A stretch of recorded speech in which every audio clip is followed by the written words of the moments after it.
Christopher Columbus, the legendary explorer who set sail across the Atlantic in 1492. He aimed for Asia but stumbled upon the Americas instead. Did you know he called the native people he met Indians because he believed he had reached India? Let's backtrack a bit. Columbus was born in Genoa, Italy around 1451. Growing up by the sea, he developed a passion for exploration. By the time he was in his 20s, he had already traveled extensively, sailing to Iceland and West Africa.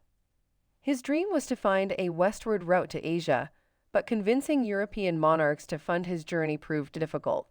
After many rejections, Columbus finally convinced Queen Isabella and King Ferdinand of Spain to sponsor his journey. On August 3, 1492, Columbus set sail from Spain with 3 ships, the Nia, the Pinta, and the Santa Maria. After more than 2 months at sea, his crew finally sighted land on October 12, 1492. They landed on an island in the Bahamas that Columbus named San Salvador. Despite reaching the New World, Columbus was convinced he had found islands off the coast of Asia.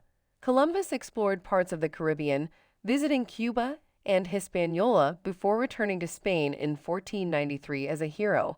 On his second voyage in 1493, Columbus brought 17 ships and over 1,200 men to the New World. It was a significant expansion compared to his first voyage. They discovered new islands, including Puerto Rico, and expanded Spanish influence. During this voyage, he established a colony on Hispaniola, marking the first permanent European settlement in the Americas. In 1498, Columbus embarked on his third voyage, this time reaching mainland South America in what is now Venezuela. He explored the Orinoco River and realized that this vast land couldn't possibly be just an island. Columbus named the region La Tierra de Gracia, or the Land of Grace, due to its natural beauty. In 1502, Columbus set sail once more on his fourth and final voyage, hoping to find a passage to Asia. He explored the coast of Central America, from Honduras to Panama. But this journey proved challenging. His fleet was battered by hurricanes, and he faced shipwreck, leaving him stranded in Jamaica for over a year. Despite these hardships, Columbus made significant discoveries along the coast of Central America, but he never found the passage he was searching for. Columbus returned to Spain in 1504, where he spent the last years of his life in relative obscurity.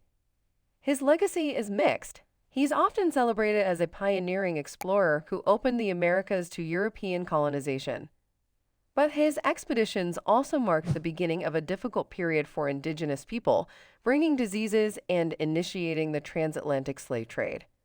The name America actually comes from another explorer, Amerigo Vespucci, who realized these lands were a separate continent. Columbus Day is a national holiday in many countries of the Americas, commemorating Columbus's landing in the New World on October 12, 1492. Columbus's voyages sparked the exchange of crops, animals, and cultures between the Old World and the New World. This Columbian exchange changed the world forever, introducing potatoes, tomatoes, and chocolate to Europe while bringing wheat, coffee, and livestock to the Americas. Columbus used the stars and ocean currents for navigation, pioneering techniques that were crucial for future explorers. In 1492, Columbus may not have realized it then, but he changed the course of history forever.